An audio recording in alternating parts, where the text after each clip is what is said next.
What's going on, guys? Boss6 here, back to another video, and today I'm here for another album review, and this one was on my radar considering that I've been meaning to listen to this band for a while now, but just really haven't had the time to get into these guys. But believe it or not, I did have time to listen to their new album, and of course that is the newest offering from Monstrosity, with Screams from the Surface, or from Beneath the Surface, my bad. Anyways, this is the 7th studio album that was released on Metal Blade Records. This was released on the 13th. Happy Friday the 13th, everybody, of March. And this band formed in Fort Lauderdale, technically, in 1980. They will later go on to move in Tampa, where the Florida scene at that point, Monstrosity really got lost in the shuffle because you had so many bands coming from Florida at that point. You know, Deicide, Campbell Corpse would move over there, even though they technically formed in Buffalo, but Death, Atheist, so many guys. Let's not forget the almighty Obituary as well. So yeah, these guys kind of got lost in the shuffle, and actually, speaking of Cannibal Corpse, there was a couple members from Cannibal Corpse that actually went on to be in Monstrosity, mainly the big front man going to this very day, the Neck himself, Corpse Grinder, aka George Fisher, and yeah, Monstrosity kind of, again, got lost in the shuffle. Now, I've been meaning to listen to this band's earlier work, mainly Imperial Doom, Millennium, and also In Dark Purity as well. And I only listened to Millennium, their second studio album, and it's a killer album. It's a really, really, really damn good album. Yeah, I was very curious how this new album is going to be. It's their first one in 8 years since, I believe it was Passage of Existence, I believe their last album was titled. They came out in 2018. And, yeah, I'm very curious how this album is going to be. And, let's dive right into this. Or, actually, before I dive into this, I do want to bring this up because I feel like I'm kind of doing, I feel like it's not right to not bring this up. We unfortunately had some sad news as today on the 14th of March. We lost the legendary Phil Campbell, formerly of, I believe, a Persian Risk fame, and then he will later go on to be in the almighty Motorhead. Man, it is still bizarre to think that there's only now like 3 guys left of all of the Motorheads, of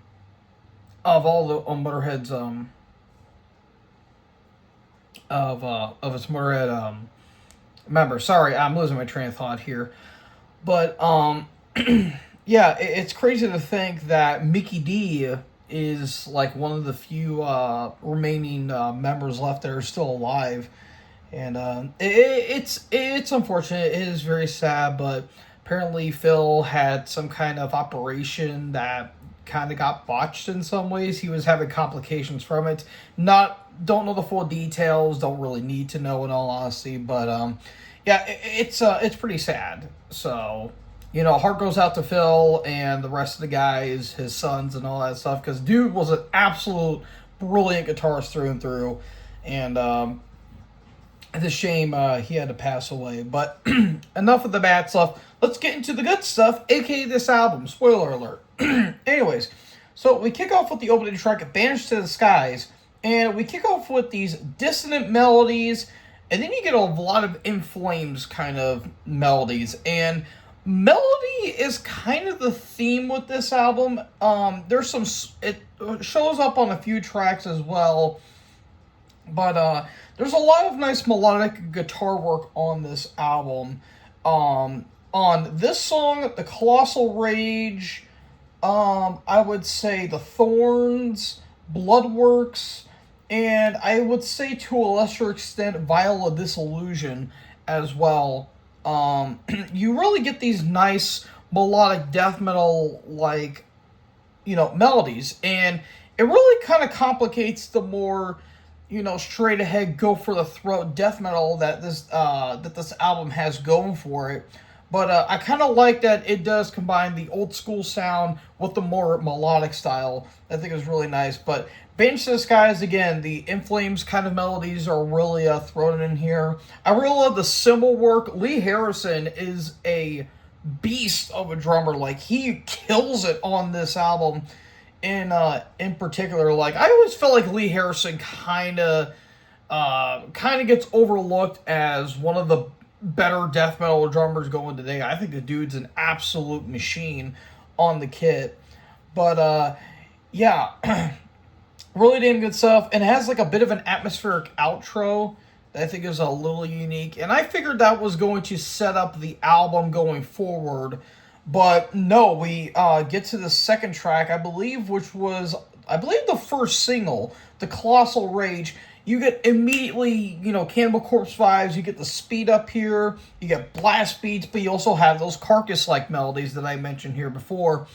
And Cannibal Corpse is kind of scattered throughout this whole album as well, because you also have it on Vapors, and I would probably, I think that's actually about it. It's like this track in Vapors, or no, the second track, The Atrophied, that actually has some Cannibal Corpse-like moments as well, but you get a lot of different, like, styles going on with this album as well, because on the second track, The Atrophied, it's blasty, has a bit of a doomy breakdown, but also the blast beats really remind me of something a Deicide would do.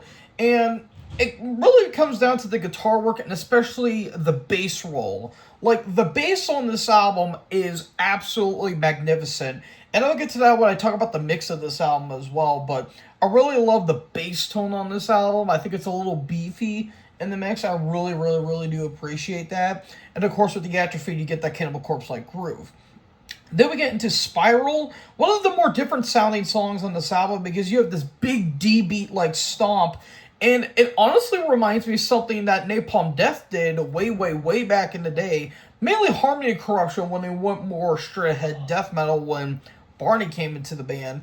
And the vocalist, I believe his name is Ed Webb, I believe? Yeah, Ed Webb. He actually kind of sounds a little bit like Barney on that track, and that's kind of a theme that I kind of sense with this album, is that whenever they would have, like, different band styles, the guy almost kind of sounds like the vocalist of that band. Like, on The Colossal Rage, when they go into that more Cannibal Corpse-like speed, he does kind of sound a little bit like George Fisher. And then on Spiral, he kind of sounds a little bit like Barney in some capacity. Now, I'm not saying he's full on copying them, he just kind of sounds like them a little bit. And even like his more kind of like higher screams almost sound a little bit like George in some capacity, but George and this guy's vocals screams are a little bit different here. But then we get to track 5, Fortunes Engraved in Blood. This is more of a mid-tempo song, but you still got some nice blast beats. That's kind of like turnover rates I really dig on this song in particular. But then we get to Vapors, which again is more really akin to Deicide, especially in the tempo as well. You get that Cannibal Corpse-like groove as well. One of my favorite tracks on this entire album. Then we get to The Thorns. This is where those more dark melodies really come back. There's a very dark, melodic beginning. Then it gets groovy. Then it gets a little more up in the speed. But you also get some moments that really remind me of Black Dahlia Murder, like mainly towards the end of the album, which I thought was really nice in terms of the melodies per se, because, Black Dahlia Murder, I'll talk about in detail further when I get to their ranking here in the next couple of months, but yeah, Black Dahlia Murder is a kind of different breed, if you will, of melodic death metal. Like, they don't really love to up the speed and the intensity on their albums. But then we get to Bloodworks, and this is where it's a little more of a different song as well, because you get some immolation-like riffs and tremolos. And again, Ed kind of sounds a little bit like Ross Dolan in some capacity, which is, that is not a bad thing at all in my eyes, because, Ross Dolan is one of the best death metal vocalists of all time, if you ask me, and I can't wait for their new album that's going to be coming out here in about 2 weeks or next week or something like that.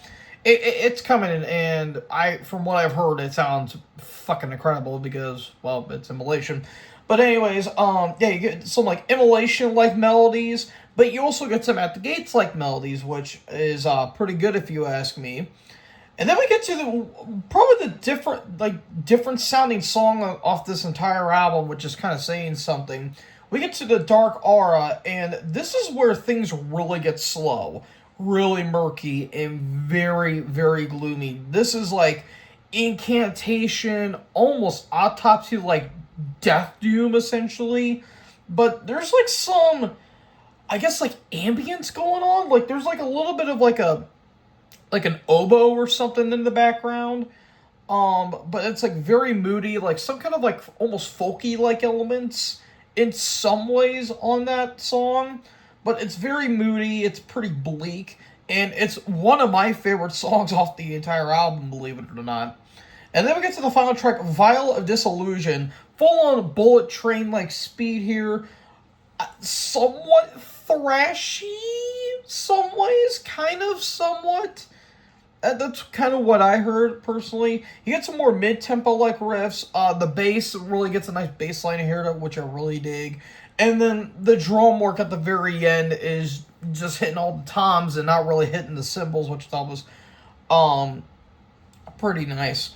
But yeah, that's the end of the album, and holy shit, dude, this thing is a beast from start to finish. First album back in almost 10 years, and, you know, going through some lineup changes, this new guy sounds pretty fucking good here. The guitar work is spectacular, the drum work is damn near flawless, and I really love, again, the bass on this album is absolutely incredible, and the production on this album is one of the finer production jobs I've heard on a death metal album in a hot minute, because, like, I really love how the bass really does fit prominently in the mix. Like, you can really hear the bass, especially on the guitar work as well. Yeah, I really dig it. I really dig the mix on this album as well. And, yeah, that's basically about it. I don't really have any complaints with this album. Who actually produced this album? Okay, so there's some different people going on with here. Jason Zukov, who I talked about in my Death Angel ranking, he actually he mixed the drum and bass. Not really shocked there. This was actually self-produced by Jim Morris, who's a legendary producer in his own right. He did the mastering for the vocals and guitar. And Mark Prater also produced and mastered the vocals and guitar as well, along with BJ Ramone as well. So, yeah, a lot of producers really co-collabed here. And you would think with all those styles going on, you might think there's a little bit of too many cooks in the kitchen. But that's not the case here. This isn't a Hell's Kitchen kind of ordeal. This is a fucking fine cuisine, if you ask me. So, yeah, this is a killer album right here. I really don't have any complaints. There might be a time or two where it might be some songs might have kind of blended together in some capacity, but I don't think that's too much of a negative here. I love the variety on this album. I love how the melodies that pop up are really nice. And again, there's some variety. There's a little bit more spice and seasoning thrown in here that I really dig. And it's just not straightforward death metal that you would think for a band that's been around since the 90s would start to do at this point. But no, that's not the case here. And this is one of the best albums I've heard so far this year. I'm going to give this 4.5 stars. Not quite 4 3/4, but it's close. It's close if you ask me. This is a great album. I dig the hell out of this. And, yeah, don't be shocked if I sing this album's praises at the end of the year. So, yeah, 4.5 stars for me personally. So, folks, what did you guys think about this new album from Monstrosity? Let me know in the comment section below. Make sure you guys leave a like, leave a comment, tap that big red subscribe button, and tap the bell so when I upload, you guys will be notified. Thank you guys so much for watching this video. Most importantly, join the herd. Till you guys next video. Peace out.